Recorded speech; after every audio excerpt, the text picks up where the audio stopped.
Question number 31। John, I and Harry have finished our study, no error. अब ये sentence में 4 part है, part A, part B, part C और part D. Part D क्या है? No error. हमें find out करना है इसमें कौन से पार्ट में एरर है। अब हमने इसको रीड करना करा तो हमें पता लगेगा कि इसमें एरर कौन से पार्ट में? ए में। क्यों? क्योंकि एक रूल होता है 231 यानी 231। इसका मतलब होता है पहले क्या आएगा? सेकंड परसेंट, फिर थर्ड परसेंट, फिर लास्ट में क्या आता है? First percent. और हमें पता होना चाहिए first person, second person, third person कौन होते हैं। इसके लिए हम क्या करते हैं? टेबल देखते हैं। जो हमारे फर्स्ट पर्सन होते हैं, वो कौन होते हैं? I, me, my, we, us, are. ये सारे क्या हमारे फर्स्ट पर्सन है। और हमारे सेकंड पर्सन कौन से होते हैं? You, your. ये हमारे क्या है? सेकंड पर्सन है। और हमारे थर्ड पर्सन कौन से होते हैं?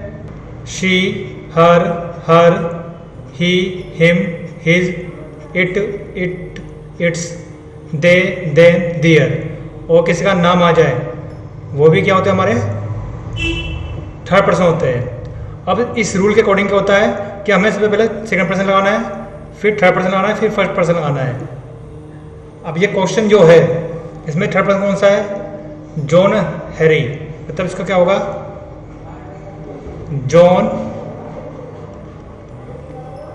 हैरी एंड आई। क्या होगा?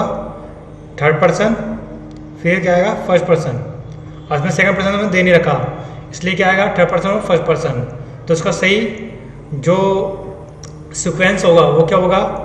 John, Harry and I have finished our study.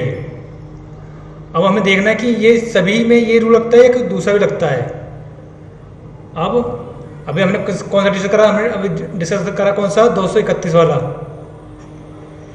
जिसमें फर्स्ट सेकंड पर्सन, फिर थर्ड पर्सन, फिर क्या आता है? First person. अब हम एक सेंटेंस में पढ़ते हैं इसे। You, he and I shell study for the exam. इसमें आया सेकंड पर्सन, ये थर्ड पर्सन और ये कौन सा? First person. तो उसका जो सीक्वेंस है क्या है? 231 वाला है। तो ये क्या है? सही फॉर्म में लिखा है। You, he and I shell study for the exam. मतलब हम सभी को क्या करना चाहिए? पढ़ाई करनी चाहिए एग्जाम के लिए। अगला है he and I have finished work. अब ही कौन सा है? थर्ड पर्सन है। और आई कौन सा है? फर्स्ट पर्सन है। तो इसमें कौन सा लग गया है? 31। 31 क्यों लगा है? क्योंकि इसमें सेकंड पर्सन नहीं दे रखा। नेक्स्ट है you and he have finished. अब सेकंड पर्सन और कौन सा पर्सन आया है? Third person. इसमें फर्स्ट पर्सन नहीं आया है, तो इसमें लगा 2 और 3। You and we have done a great job. हम दोनों ने बहुत अच्छा कार्य किया है। अब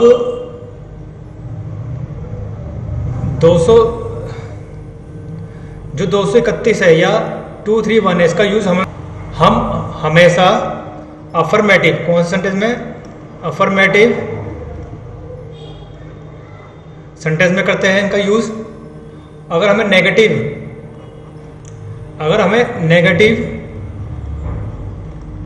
सेंटेंस दे रखा हो या फिर हमने किसी चीज को माना हो, एडमिट किया हो अपनी गलती को, तो हम किसे यूज करते हैं? और अगर ये सारे जो पर्सन है वो कौन से फॉर्म में? प्लूरल फॉर्म में, यानी बहुवचन फॉर्म में है, तो हम किसे यूज करते हैं? 1, 2, 3 का, यानी 123 रूल का यूज करते हैं। आइए देखते हैं। जैसे पहला है I, you and he have done a blunder. मतलब हमने बहुत बड़ी गलती की है। किसने? आई कौन सा होगा? First person. यू कौन सा होगा? Second person. और ही क्या है? Third person. तो इसमें कौन सा रूल लगेगा? 123 वाला। 123 मतलब 1, 2, 3 वाला। You and he have done this mischief. मतलब इसमें कौन सा पर्सन आया है? सेकंड पर्सन और थर्ड पर्सन। इसमें फर्स्ट पर्सन नहीं आया। इस सेंटेंस का मतलब है आपने और उसने ये गलत काम किया है। नेक्स्ट है वी यू एंड दे, ये सारी कौन सी फॉर्म है? प्लूरल फॉर्म है। इसलिए हमने कौन सा रूल लगाया? 1 2 3 वाला। Should now go down to work, अब हम सभी को काम पे चलना चाहिए। अब चलते हैं नेक्स्ट क्वेश्चन पे। Question number 32, he does not know to swing no error, वह नहीं जानता किस तरह से तैरा जाता है। इंग्लिश लैंग्वेज में कुछ ऐसे वर्ड होते हैं जिसके साथ हमें WH फैमिली का यूज करना पड़ता है। कौन सी? हाउ। वो कौन से वर्ड है? पहला वर्ड है नो और दूसरा क्या है? वंडर। अगर ये दो वर्ड रखे तो हमें किसका यूज करना पड़ता है? हाउ टू का। किसका करना पड़ता है? हाउ टू का। तो कौन से पार्ट में एरर है? पार्ट सी में। तो उसका सही फॉर्म क्या होगा? He does not know how to swing. क्या आएगा? How to swing. तो इसका सही करेक्शन क्या होगा? How to swing. अब चलते हैं नेक्स्ट क्वेश्चन पे। Question number 33, all the dresses look good and so I bought all of it. अब इस सेंटेंस में कौन से पार्ट में एरर है? पार्ट सी में। क्यों है? क्योंकि जो ड्रेस है वो क्या है? प्लूरल फॉर्म में है, और जो यूज करेगा कौन सा? Singular form. तो इससे ये कौन सा फॉर्म आएगा? Them. All the dress look good, सारी ड्रेस क्या लग रही थी? अच्छी लग रही थी, इसलिए मैंने सारी ही खरीद ली। तो क्या आएगा? देम। अब चलते हैं नेक्स्ट क्वेश्चन पे। Those people who do not work hard they do not succeed in life. ऐसे व्यक्ति जो कठिन कार्य नहीं करते वो लाइफ में क्या होते हैं? अनसक्सेसफुल होते हैं। जब हमने दोज पीपल का यूज करा है और कहीं पे फुल स्टॉप नहीं आया है तो इसमें किसका दे का यूज नहीं होगा।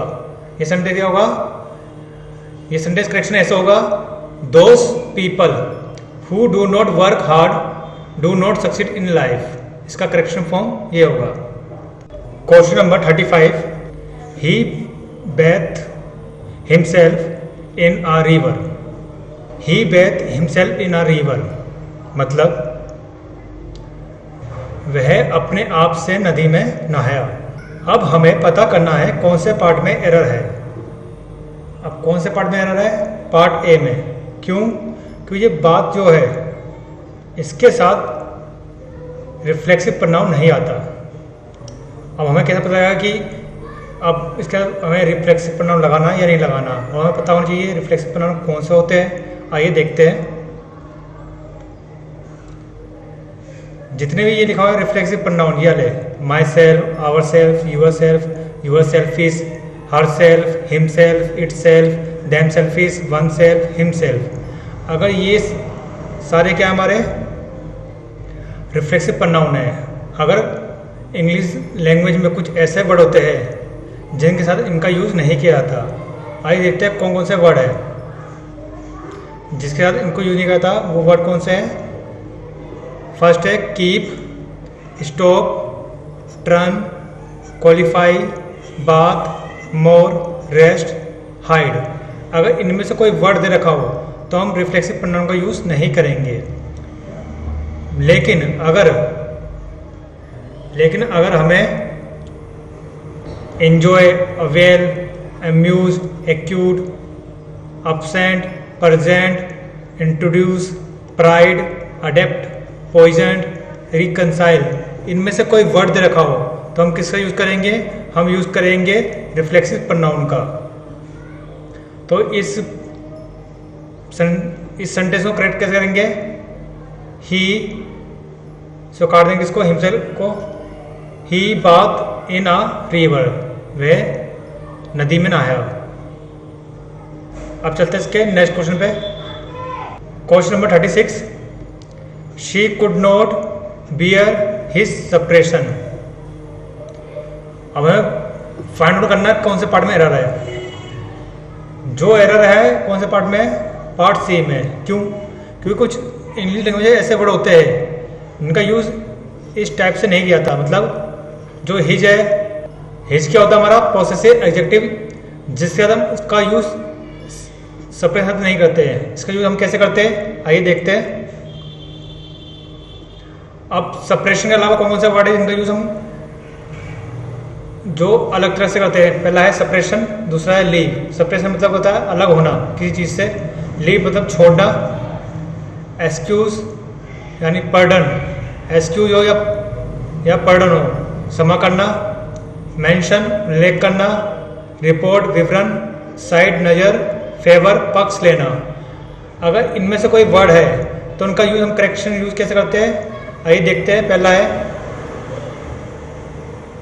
Your separation is very painful to me. तुमसे अलग होना मुझे बहुत तकलीफ हुई। तो यहाँ लिखा है योर सप्रेशन, तो योर सप्रेशन ये नहीं आएगा, क्या आएगा, सप्रेशन फ्रॉम यू। क्या आएगा, सप्रेशन फ्रॉम यू। अगला है at his side the Rober fled. आग झपकते ही जो चोर थे भाग गए।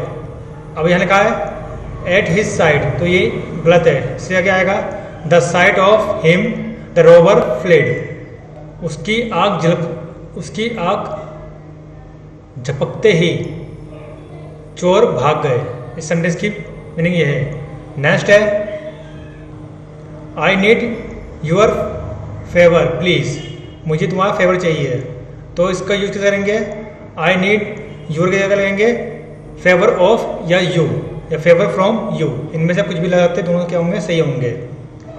She did make mention of you, तो ये क्या है, करेक्ट सेंटेंस है बिल्कुल। तो हमें पता लगा। तो यहाँ पे क्या चीज किसका यूज करेंगे, हम यूज करेंगे सप्रेशन फ्रॉम यू। यानी सेंटेंस से करेक्शन क्या बनेगा, she could not bear suppression from you, मतलब वह उसकी जुदाई सह नहीं पाई। अब चलते हैं नेक्स्ट क्वेश्चन पे। Question number 37, if you want this job you will need his favour. अगर आपको यह जॉब चाहिए तो आपका उसका फेवर लेना होगा। पार्ट ए में, पार्ट बी में या पार्ट सी में, या इसमें कोई एरर नहीं है। देखते हैं कौन सा पार्ट में एरर है। इंग्लिश लैंग्वेज में कुछ ऐसे वर्ड होते हैं जिसके साथ प्रोसेसिव प्रोनाउन का यूज़ नहीं किया जाता। आइए देखते हैं वो कौन से वर्ड होते हैं। पहला है सप्रेशन यानी अलग होना, लीव माने छोड़ना, एक्सक्यूज या पर्डन मतलब क्षमा करना, मेंशन यानी उल्लेख करना, रिपोर्ट यानी विवरण, साइड मतलब नजर, फेवर यानी पक्ष लेना। अब फेवर भी क्या है, उनमें से एक वर्ड है जिसके साथ पॉसेसिव प्रोनाउन नहीं आता। इसके बाद कौन आता है, इसका क्या यूज़ करते हैं हम, ऑब्जेक्ट। और मतलब प्रोनाउन के जो ऑब्जेक्ट होते हैं उनका यूज़ करते हैं हम। तो यहाँ पे पहले हिज तो आएगा नहीं, यहाँ पे क्या आना चाहिए, हिम आना चाहिए। और इसका यूज़ कैसे करते हैं वो भी सीखते हैं। जैसे पहला सेंटेंस देखा मैं, your separation is very painful to me. अब मैंने लिखा योर सप्रेशन, ये क्या है, गलत फॉर्म है। क्या आएगा, सप्रेशन फ्रॉम यू। ऐसे अगला है at his side the robber fled, मतलब उसकी पलक झपकते ही चोर भाग गए। अब यहाँ लिखा है हिज साइड नहीं आएगा, क्या आएगा, at the side of him the robber fled. Next है I need your favour please. और यही क्वेश्चन में हमारे था फेवर। इसको सही कैसे करेंगे, योर फेवर नहीं आएगा, क्या आएगा, आई नीड फेवर ऑफ या फ्रॉम यू प्लीज। नेक्स्ट है she did make mention of you, ये क्या बिल्कुल सही है। अब इसको सही करना है, मैंने लिखा है हिज फेवर, तो क्या आएगा, फेवर या ऑफ लगाओ या फ्रॉम लगाओ, दोनों सही है। साथ में क्या आएगा, हिज नहीं आएगा, क्या आएगा, हिम आएगा। तो इस सेंटेंस का करेक्शन क्या होगा, if you want this job you will need favour of या फ्रॉम हिम। इसका सही करेक्शन ये होगा। आइए चलते हैं नेक्स्ट क्वेश्चन पे। Question number 38, both of them will not refute the charges, no error. अब इस क्वेश्चन में फाइंड करना कौन से पार्ट में एरर है, पार्ट ए में, पार्ट बी में, या पार्ट सी में, या पार्ट डी नो एरर का है। अब बोथ के साथ कभी हम यूज़ नहीं करते, नोट का यूज़ नहीं करते हैं। और अगर हमें नोट का यूज़ करना है तो हम क्या यूज़ करते हैं, नीदर ऑफ देम। क्या आएगा, neither of them will refute the charges.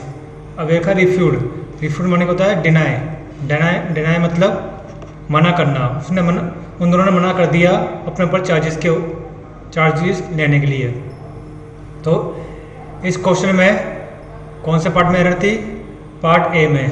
तो हमने इसका सही किया अगर हमने कि बहुत साथ नोट नहीं आता। अगर हम दो के साथ नोट लगाना है तो हम किसका यूज करते हैं, नीदर ऑफ देम का। आइए चलते हैं आप नेक्स्ट क्वेश्चन पे। Question number 39, she is the kind of women whom everybody knows is benign and magnanimous। अब benign माने होता है काइंड, benign मतलब होता है काइंड, और magnanimous माने होता है काइंड हार्टेड। अब हमें पता करना है कौन से पार्ट में एरर है। तो पार्ट बी में एरर है। क्यों एरर है, ये हुम है, हुम नहीं आएगा, क्या आएगा, हु आएगा। हु क्यों आएगा, क्योंकि हु के बाद हम क्या करते हैं, हेल्पिंग वर्ब का यूज़ करते हैं। किसका यूज़ करते हैं, हेल्पिंग वर्ब का। तो हम करा जैसे लिखा, ऑफ वुमेन एवरीबॉडी नोज, एक नोज और इज, इन दोनों के लिए हमें क्या चाहिए, नोज तो आ गया वुमेन के लिए, लेकिन जो हु है, हु के लिए क्या आया है, इज। तो हम किसे यूज करते हैं, हु का, सब्जेक्टिव केस का, ना कि ऑब्जेक्टिव केस का। तो इसका सही करेक्शन फॉर्म क्या होगा, she is the kind of women who everyone knows is benign and magnanimous. इसका यूज हम हु का करेंगे और हुम का करेंगे। जब हमें हेल्पिंग वर्ब दे रखा हो आगे तो हम हु का प्रयोग करते हैं। जब हेल्पिंग वर्ब नहीं दे रखा हो तो हम किसे यूज करते हैं, हुम का। जैसे मैं I know to dash I am speaking. अब यहाँ पे आई के साथ एम आ गया तो हेल्पिंग वर्ब उसकी पूरी हो गई। आई के साथ नो आ गया, अब उसमें कोई हेल्पिंग वर्ब नहीं है तो यहाँ पे कहना चाहिए हुम, कहना चाहिए हुम। The boys dash come here is a player. यहाँ पे कैम भी है और दूसरी क्या है, इज। और हमारे पास एक ही सब्जेक्ट है, कौन सा, हु। तो हमें एक सब्जेक्ट और चाहिए तो हम किसे यूज करेंगे, हम यूज करेंगे हु का। The boy who come here is a player. Next है, मैं I know to dash is speaking. क्या मैं जान सकता हूँ मेरी बात किससे हो रही है। अब आई नो के साथ आ गया इसकी वर्ब, लेकिन इसके लिए इसकी कोई क्या नहीं है, सब्जेक्ट नहीं है, तो क्या आएगा, हु। क्या आएगा, हु। मैं I know to who is speaking. अब लास्ट वन है, क्या है, I have a son dash I love very much. अब आई के साथ हैव आ गया, इसकी हेल्पिंग वर्ब पूरी हो गई। आई लव, इसके साथ वर्ब पूरी हो गई। अब क्या चाहिए हमें, ऑब्जेक्टिव, यानी क्या आएगा, हुम। क्या आएगा, हुम। तो सही क्वेश्चन क्या होगा, आई हैव अ सन हुम आई लव वेरी मच। आइए चलते हैं नेक्स्ट क्वेश्चन पे। The master did not know who of the servant broke the expensive dinner set. जो मालिक है उसको पता नहीं है कि कौन से नौकर ने उसका डिनर सेट तोड़ दिया है, जो बहुत ही क्या था, एक्सपेंसिव था, बहुत ही महंगा था। आइए फाइंड करते हैं इसमें कौन से पार्ट में एरर है। इसमें पार्ट बी में एरर है, इसमें हु नहीं आएगा। हु और हुम इनके साथ ऑफ का यूज़ नहीं करते, तो किसका यूज़ करते हैं, तो हम इसका यूज़ करते हैं विच का। तो उसका सही करेक्शन क्या होगा, the master did not know which of the servant broke the expensive dinner set. Question number 41, the Congress party stood for implementation of the nuclear liberty bill and was ready to take their political extensions. अब ये एक sentence रखा मैं, इसके 4 part दे रखे, part A, B, N, C and D. इसमें हमें बताना है कि कौन से पार्ट में एरर है, पार्ट ए में है या पार्ट बी में या पार्ट सी में या पार्ट डी में। जो पार्ट डी है वो क्या है, नो एरर। अगर सेंटेंस में कोई एरर नहीं है तो हम क्या किस पर टिक करेंगे, नो एरर पर। आइए फाइंड आउट करते हैं। पहले लिखा हुआ है द कांग्रेस पार्टी, इसी के लिए क्या आया, वोस आया है। अब वोस आया है और जो इसका प्रोनाउन है वो कौन सा आ गया है, there.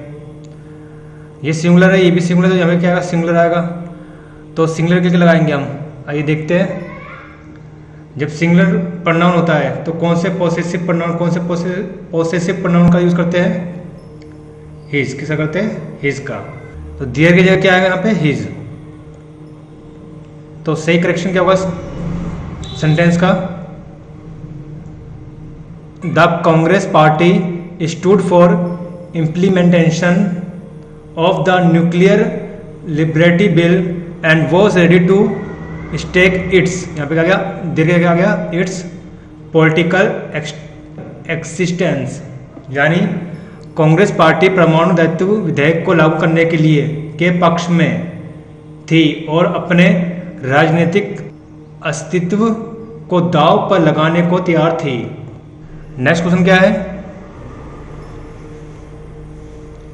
he is not one of those who will help every Tom, Dick and Harry whom he meets।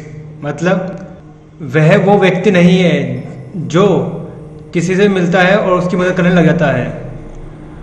अब इसमें एक इडियम्स आया है, मुहावरा आया, कौन सा है, टॉम डिक हैरी। इसका मतलब क्या होता है, पहले आइए जानते हैं। टॉम डिक हैरी इसका मतलब होता है एरा गिरा नथु खेरा, यानी मामूली व्यक्ति। इन 3 वर्ड का और इन 4 वर्ड का जो हिंदी में है, इनका मतलब क्या होता है, मामूली व्यक्ति। मतलब वह इतना मामूली व्यक्ति नहीं है कि वो किसी से भी मिल लेगा। वह इतना मामूली व्यक्ति नहीं है कि वो किसी से भी मिल लेगा। तो यहाँ पे whom he meets से क्या आएगा, यहाँ पे आएगा जिससे भी वह मिलता है, जिससे भी, यानी they meet। क्या आएगा, they meet। इस क्वेश्चन का करेक्ट आंसर क्या बनेगा, he is not one of those who will help every Tom, Dick and Harry whom they meet। आइए चलते हैं नेक्स्ट क्वेश्चन पे। Question number 43, it is not easy for anyone to command respect from both one's friend and critics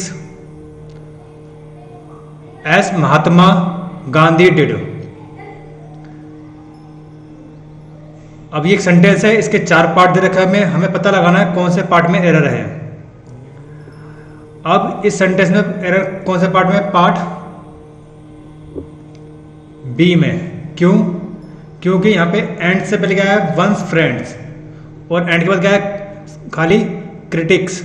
तो critics से पहले क्या आएगा, once आना जरूरी है, क्योंकि एंड के बाद जो प्रोनाउन यूज होता है उसके बाद भी वही प्रोनाउन या नाउन यूज होती है।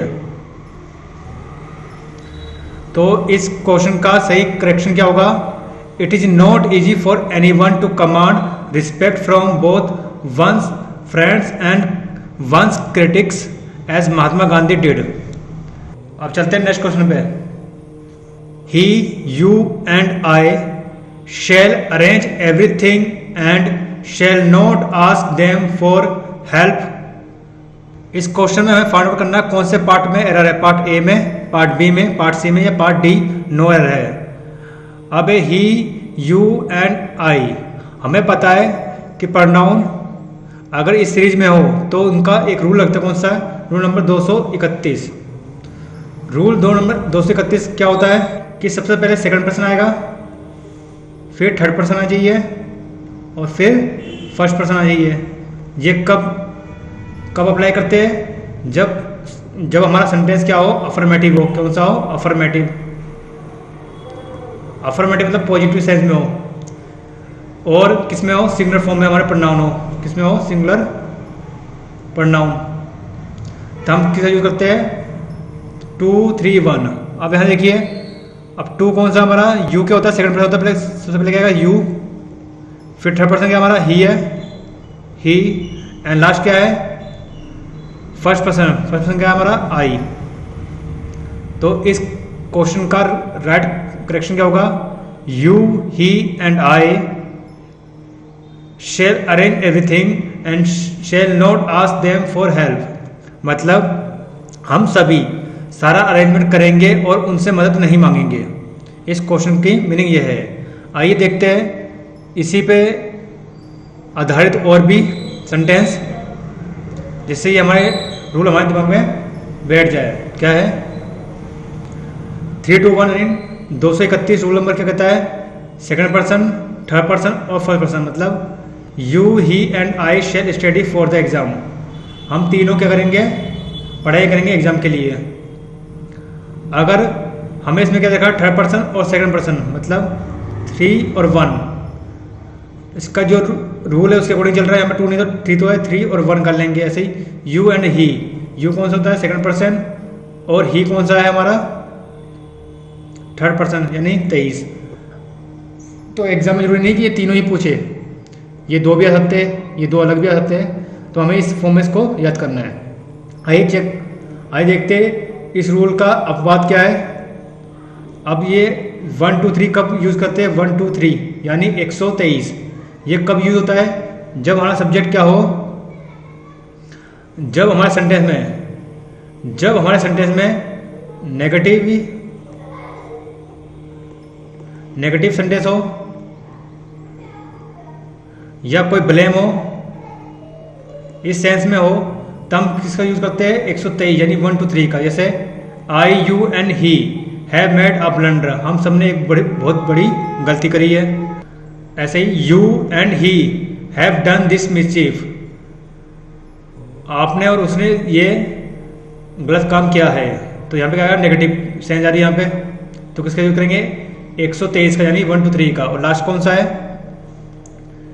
We, you and they should now get down to work. अब यहाँ पे किसका यूज हो रहा है? प्लूरल फॉर्म का। किसकी? प्रोनाउन की। जब भी हम किसका यूज करते हैं? 1, 2, 3 का। आइए चलते हैं नेक्स्ट क्वेश्चन पे। Question number 45। Was it me who had to face the music? क्या मैं वह हूं जो इस मुसीबत को फेस करेगा? तो इसमें कौन सा पार्ट में एरर है? पार्ट ए में। क्यों? हमें पता है कि वॉस इट मी नहीं आया, क्या आएगा? आई। क्योंकि आई के लिए क्या आता है? वॉस आता है। यहाँ पे किसका यूज होगा? सब्जेक्ट के लिए। यहाँ पे लिखा है हु से पहले कौन आता है? सब्जेक्टिव केस से आता है। कौन सा आता है? Subjective case. तो क्या बनेगा? Was it I who had to face the music. आइए अब चेक करते किसमें हम हु का और हुम का यूज करेंगे। अगर हु का यूज जब करते हैं जब इसके आगे वर्ब देखियो और जिसके आगे वर्ब ना देखियो। जैसे may I know to dash I am speaking. अब यहाँ देखिए आई की ये वर्ब हो गई और आई की नो वर्ब हो गई। अब इसमें वर्ब में चाहिए हम तो क्या आएगा? ऑब्जेक्ट। क्या आएगा? ऑब्जेक्ट क्या है? हुम। The boy came here is a player. जो केम है उसके लिए, बॉय के लिए केम आ गया और इसके लिए हमें क्या चाहिए? सब्जेक्ट चाहिए। तो हम किसका यूज करेंगे? हु का। किसका यूज करेंगे? हु का। मे आई नो टू, यहाँ पे इज है, यहाँ पे आई के इसकी वर्ब आ गई, लेकिन इसके लिए क्या वर्ब नहीं है तो क्या लगाएंगे? हु। तो क्या आएगा यहाँ पे? Who. May I know to who is speaking. I have a son dash I love very much. अब यहाँ क्या आई के हैव आ गई, इसकी वर्ब पूरी हो गई। आई के साथ लव आ गया, इसकी वर्ब हो गई। तो हमें यहाँ क्या चाहिए? ऑब्जेक्ट चाहिए। ऑब्जेक्ट क्या होता है? हुम।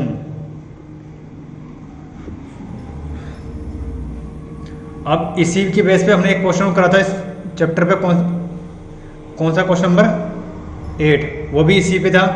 It is not I who is, यहाँ पे इज लगाया था, तो यहाँ पे क्या रहना चाहिए था एम। तो हमें सारे सेंटेंस को केयरफुली पढ़ना है और देखना है कौन से पार्ट में एरर है। Question number 46, the audience are requested to be in its seats and they stay from the tracks. Audience से रिक्वेस्ट की जाती है कि वह अपनी सीट पर रहे और ट्रैक से दूर रहे। अब हमें फाइंड आउट करना है कौन से पार्ट में एरर है। पार्ट सी में। क्यों? क्योंकि जो ऑडियंस होती है वो कौन सी होती है? प्लूरल होती है। जो ऑडियंस होती है उसके लिए प्लूरल फॉर्म का यूज होता है, इसलिए यहाँ पे आ रहा है।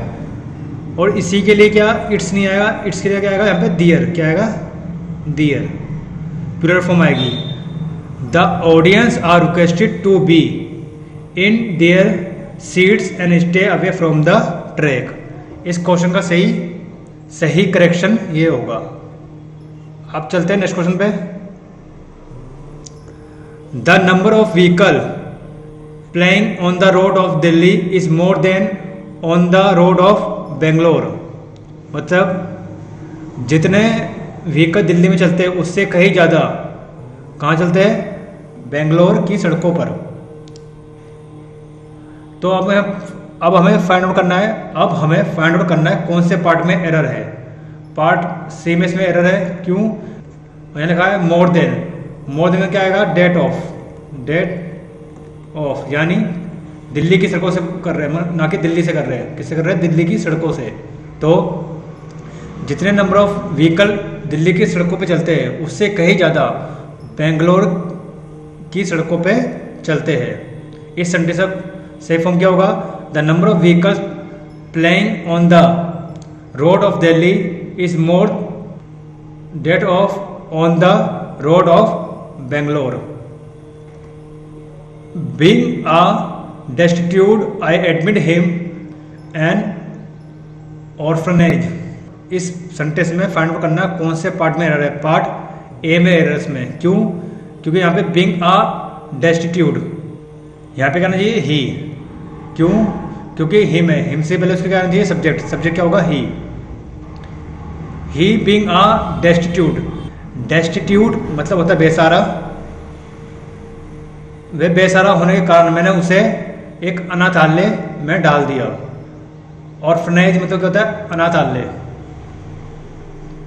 Question number 49, one should keep his promise if one want respect from both friends and enemies.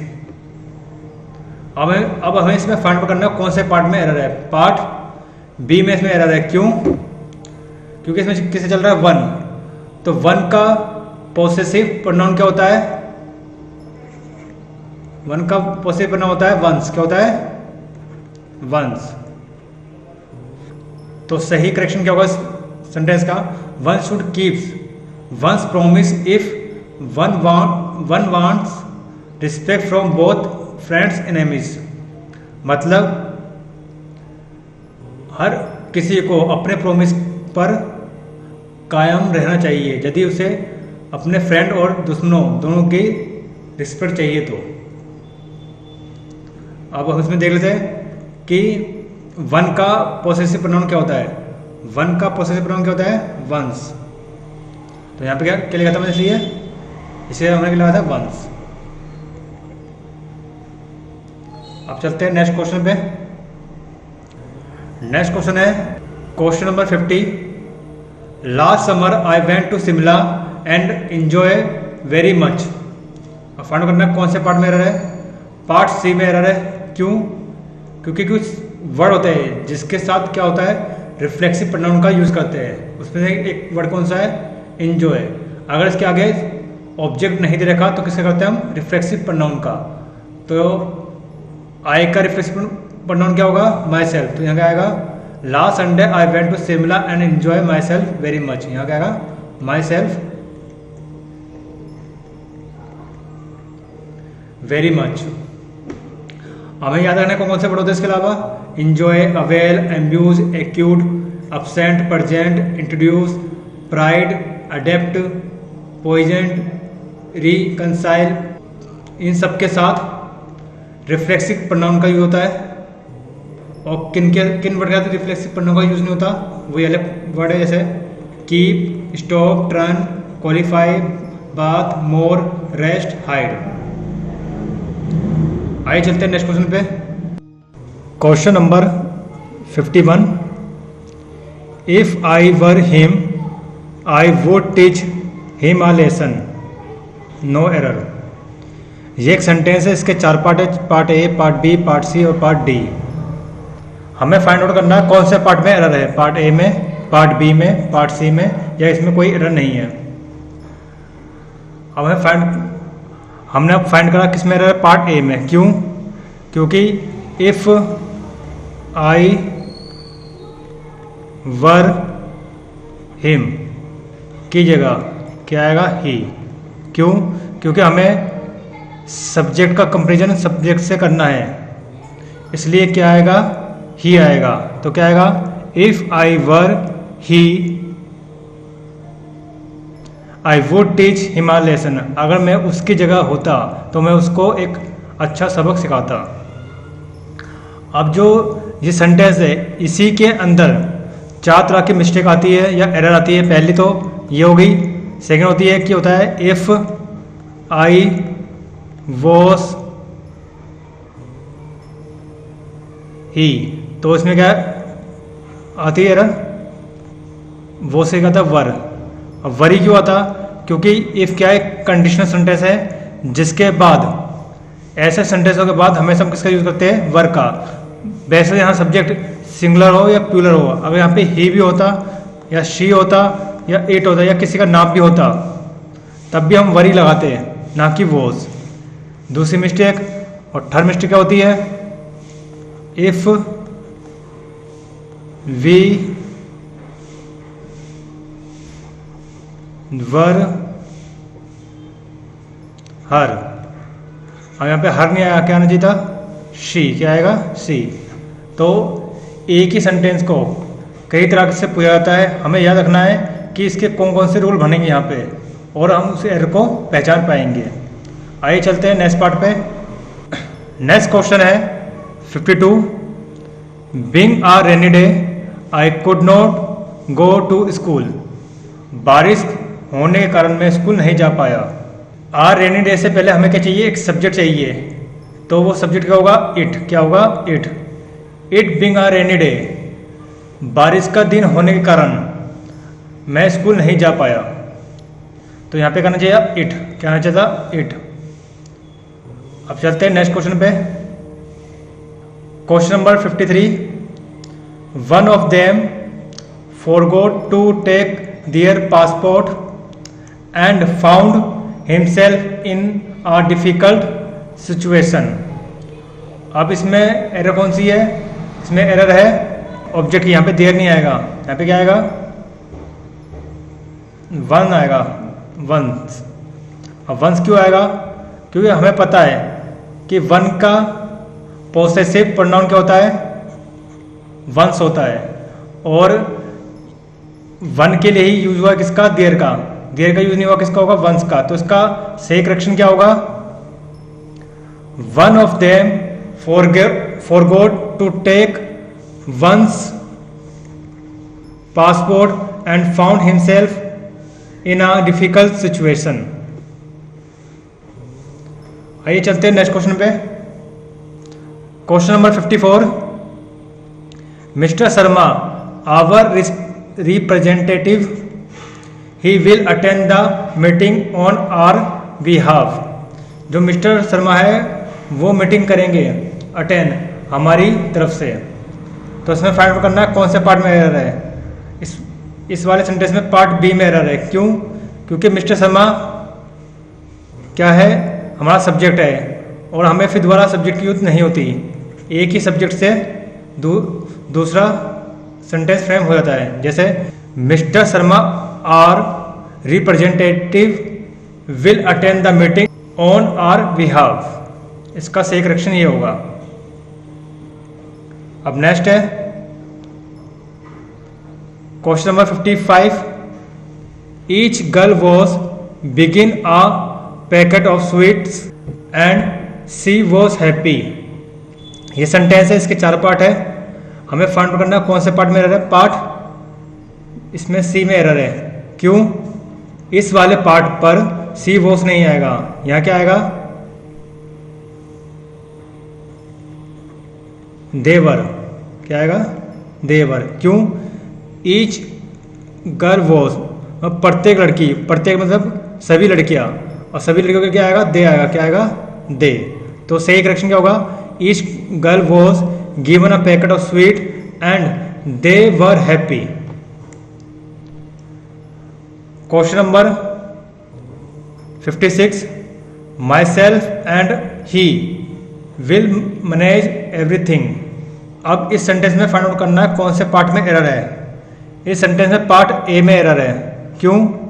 क्योंकि हमें पता है एक रूल होता है 2 3 1, 231, सेकंड पर्सन, फिर थर्ड पर्सन, फिर फर्स्ट पर्सन। और जो माई सेल्फ है, माई सेल्फ नहीं आएगा कभी भी। सब्जेक्ट में हम माई सेल्फ का यूज नहीं करते, इसके लिए क्या आएगा? आई।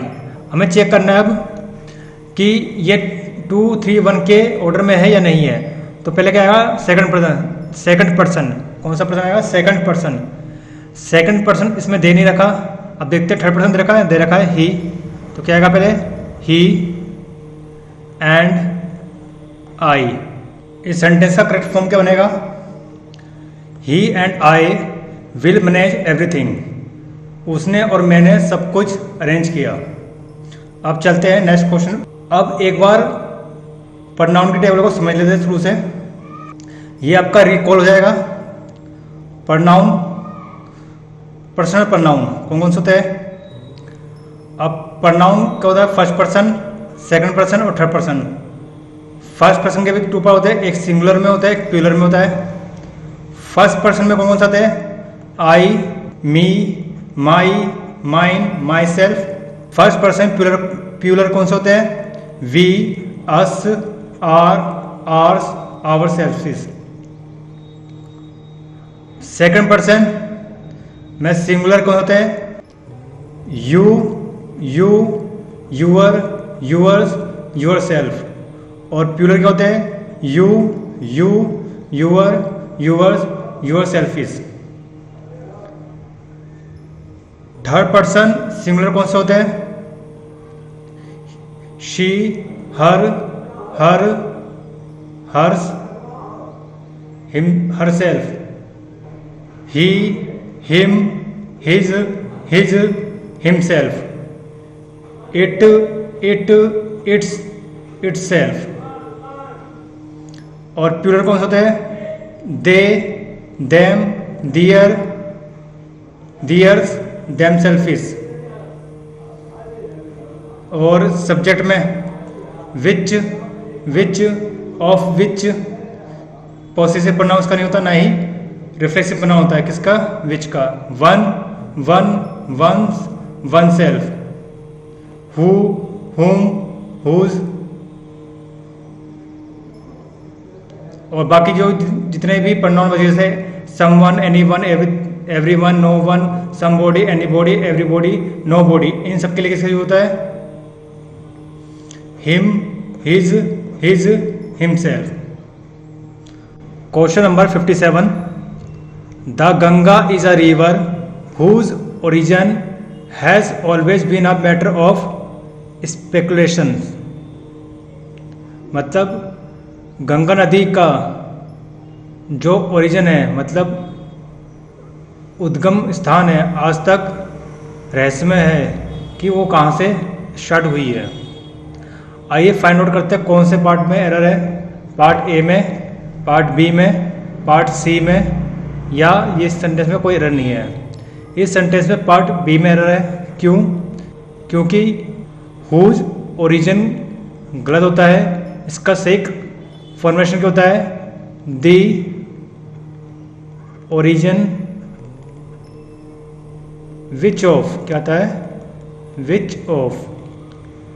इंग्लिश लैंग्वेज में कुछ सेंटेंस है जिनके साथ दी ओरिजिन विच ऑफ का यूज होता है। उनमें से एक वर्ड है ओरिजिन, दूसरा है inauguration. The origin which of तो हमें ये दो वर्ड ध्यान रखने जो एग्जाम में हर बार रिपीट होते हैं। इस सेंटेंस का करेक्शन क्या होगा? The Ganga is a river the origin which of has always been a matter of speculations. इसमें दो वर्ड आए, कौन कौन से? एक आया ओरिजिन और एक आया स्पेकुलेशन। आइए इसकी मीनिंग समझते क्या होती है। पहला है ओरिजिन। ओरिजिन मतलब होता है उद्गम, मतलब कहाँ पे उसका सोर्स है। बेसिक्स कोर, एग्जाम में इसके सिनोनिम्स आते हैं, तो कोर मल्टीपल टाइम्स आ चुका है। सोर्स और बेस हमें याद रखना है, बेसिक याद रखना है। नेक्स्ट है स्पेकुलेशंस, मतलब परिकल्पना, हाइपोथेसिस। ये इसकी क्या है, इसका क्या है सिनोनिम्स है, इसको हमें याद रखना है, एग्जाम में कई बार रिपीट होता है। आइए चलते हैं नेक्स्ट क्वेश्चन पे।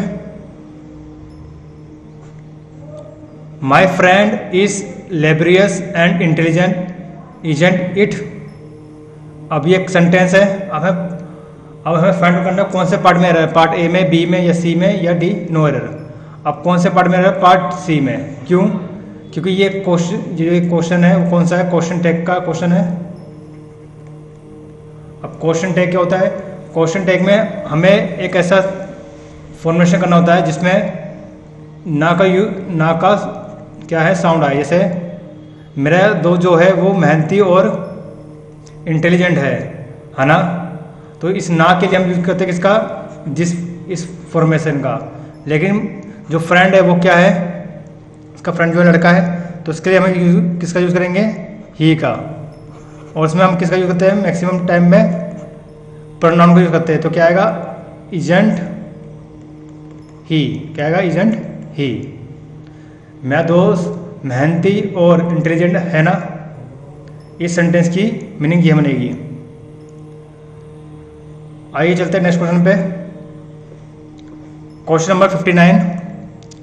It is difficult to say who is better of the two player. अब ये सेंटेंस है, अब इसमें फाइंड आउट करना है कौन से पार्ट में एरर है। इसमें पार्ट बी में एरर है। क्यों? क्यों मैंने अभी आपको बताया कि जो ऑफ होता है उसका किससे यूज होता है? हमेशा पोसेसिव प्रोनाउन में विच का। किसका यूज होता है? विच का। तो क्या आएगा? It is difficult to say which is the better of the two player. आइए अब टेबल में देख लेते हैं कैसे। अब जो विच लिखा है रहा, इसका पोसेसिव एडजेक्टिव कौन सा है?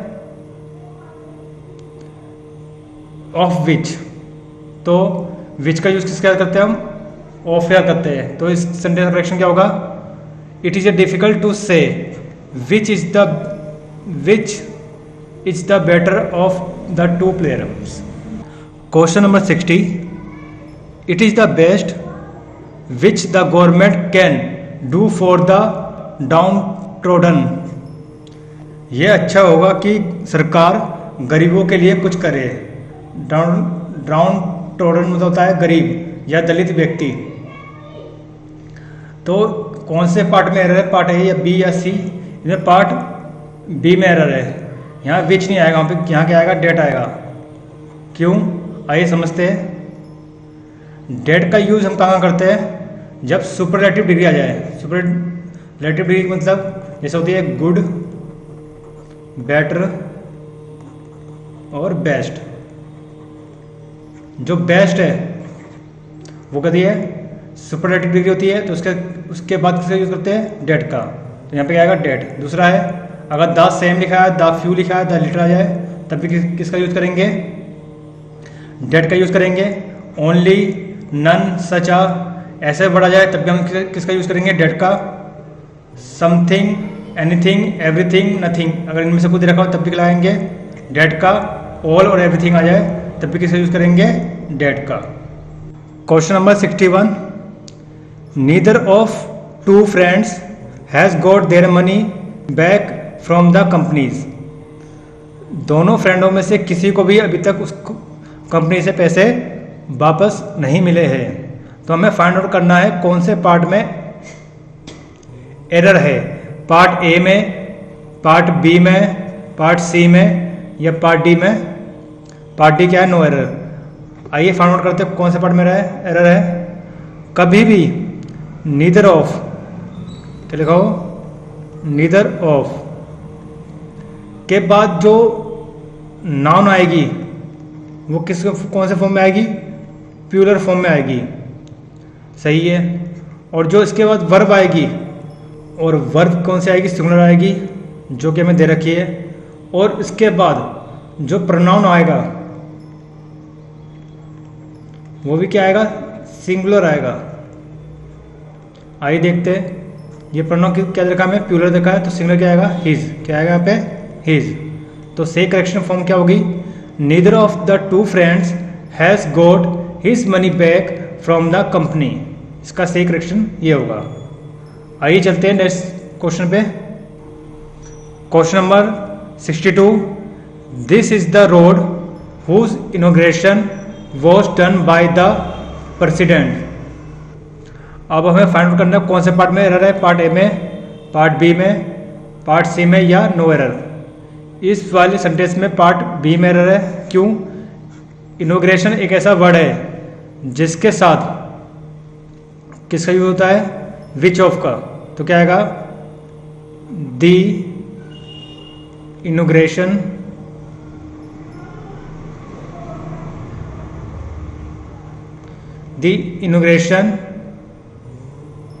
विच ऑफ। क्या आएगा? Which of. तो this is the road the inauguration which of was done by the president. आइए चलते हैं नेक्स्ट क्वेश्चन पे। Many women reconcile to the demand of their in laws. तो इसमें फाइंड आउट करना है कौन से पार्ट में एरर है, पार्ट ए में, पार्ट बी में, पार्ट सी में या डी नो एरर। तो इसमें भी कौन से पार्ट में एरर है? पार्ट बी में। क्यों? इंग्लिश लैंग्वेज में कुछ वर्ड होते हैं जिसके साथ हमें कौन सा प्रोनाउन लगाना पड़ता है? Reflexive pronoun. इनमें से कौन सा है? Enjoy, avail, amuse, acquit, absent, present, introduce, pride, adapt, poison, reconcile. तो इसमें रिकंसाइल आ रखा है, तो रिकंसाइल के बाद कौन सा प्रोनाउन आएगा? सिंगुलर आएगा या प्लूरल आएगा? प्लूरल आएगा क्योंकि वुमन क्या है? प्लूरल। तो प्लूरल के लिए क्या लगेगा? Them selfish. तो इसके बाद क्या आएगा? Them. Many women reconcile them selfish to the demand of their in laws. अब कुछ वर्ड ऐसे होते हैं जिसका रिफ्लेक्सिव प्रोनाउन नहीं आते, वो कौन कौन से है? Keep, stop, turn, qualify, bath, more, rest, hide. आइए चलते हैं नेक्स्ट क्वेश्चन पे। नेक्स्ट क्वेश्चन है 64, may I know to who I am speaking no error. हमें फाइंड आउट करना है कौन से पार्ट में एरर है, पार्ट ए में, बी में या सी में।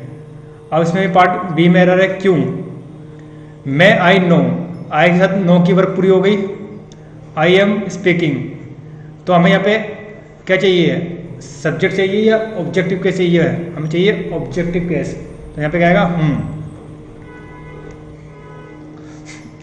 तो सही फॉर्म क्या होगा? मे I know to whom I am speaking. क्या मैं जान सकता हूं मेरी बात किससे हो रही है? नेक्स्ट क्वेश्चन है 65, the person who I met yesterday was my classmate. कल जिस व्यक्ति से मैं मिला था वह मेरा क्लासमेट था। अब यहाँ गया द पर्सन। जब द जाए तो क्या लगाते हैं? डेट। क्या लगाते हैं? डेट। तो the person that I met yesterday was my classmate. तो इसमें कौन से पार्ट में थी? पार्ट ए में। Question number 66, owing to me being a new comers I was unable to get a good house. नया होने के कारण मुझे एक अच्छा घर नहीं मिल पा रहा था। तो कौन से पार्ट में है इसमें? पार्ट ए में। यहाँ मी नहीं आएगा। क्या आएगा? यहाँ आएगा, यहाँ पे मी की जगह क्या आएगा? Possessive pronoun. कौन सा वाला? माइन। कौन सा आएगा? माइन। क्यों? क्योंकि इसके अंदर ऑलरेडी क्या होती है? नाउन होती है। तो क्या आएगा? Owing to mine being a newcomer, I was unable to get a good job. तो इस पूरे चैप्टर में यही एक ऐसा क्वेश्चन है जो हमें इस टेबल के बिना नहीं कर सकते हैं। इसमें हमें लगेगा कि हम माई लगा दे, आई लगा दे, लेकिन इसमें क्या आना चाहिए, माइन आना चाहिए, क्योंकि इसमें हमें जरूरत है पोसेसिव प्रोनाउन की, जो नाउन का काम भी करे। तो owing to my being a newcomer मतलब मैं नया होने के कारण, तो क्या है यहाँ पे, माइन। नेक्स्ट पे चलते हैं। नेक्स्ट क्वेश्चन है 67। A good friend of me has been in London for 20 years. एक मेरा बड़ा अच्छा दोस्त 20 सालों से कहाँ रह रहा है, लंदन में रह रहा है। तो यहाँ पे भी क्या आएगा, मी नहीं आएगा, यहाँ पे भी क्या आएगा, माइन आएगा। क्यों हमें क्या चाहिए, यहाँ में चाहिए नाउन वाला प्रोनाउन, जिसमें नाउन हो, इसे बोलते हैं पोसेसिव प्रोनाउन, जिसमें ऑलरेडी क्या होती है, नाउन होती है। तो क्या आएगा यहाँ पे, mine. A good friend of mine has been in London for 20 years. Next question है, It was him who came running into the classroom. ये वह लड़का है जो भागते हुए क्लासरूम में आया। आइए फाइंड करते हैं कौन से पार्ट में एरर है, पार्ट ए में, पार्ट बी में, या पार्ट सी में, या कोई एरर नहीं है। इसमें पार्ट ए में एरर है। क्यों, हु से पहले किसका यूज करते हैं हम, सब्जेक्टिव प्रोनाउन का। तो क्या आएगा, इट वॉज ही, क्या आएगा, it was he. Who came running into the classroom. Question number 69। I and Raju left the Delhi last summer. मैंने और राजू ने गर्मियों में दिल्ली छोड़ दी थी।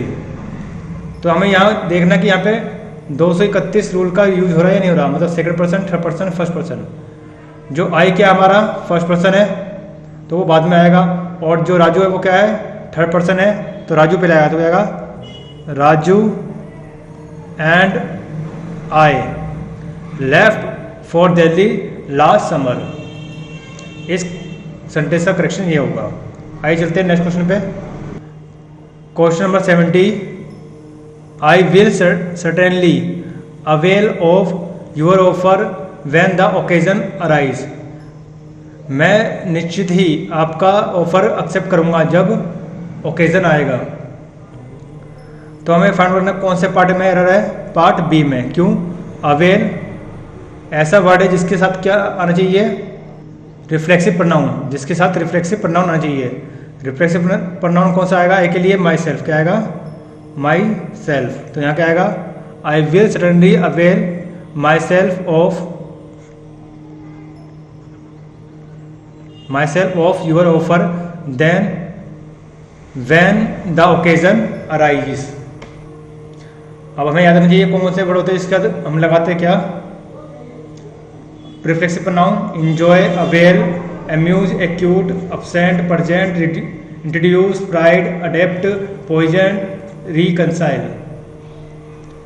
और किसके साथ नहीं लगाते, keep, stop, turn, qualify, bath, more, rest, hide, इनके साथ रिफ्लेक्सिव प्रोनाउन का यूज नहीं होता। Question number 71। The book is well illustrated and attractive bound, making altogether an attractive volume। जो बुक है बहुत ही अट्रैक्टिव और एग्जाम्पल के द्वारा समझाई गई बुक है, जो इसे और भी अट्रैक्टिव बनाता है। अब हमें फाइंड आउट करना है कौन से पार्ट में एरर है, पार्ट ए में, पार्ट बी में, पार्ट सी में, या पार्ट डी में। इस क्वेश्चन में पार्ट डी में एरर है। क्यों, यहाँ पे मेकिंग इट आएगा, जिससे ये सेंटेंस क्या होगा, करेक्ट हो जाएगा।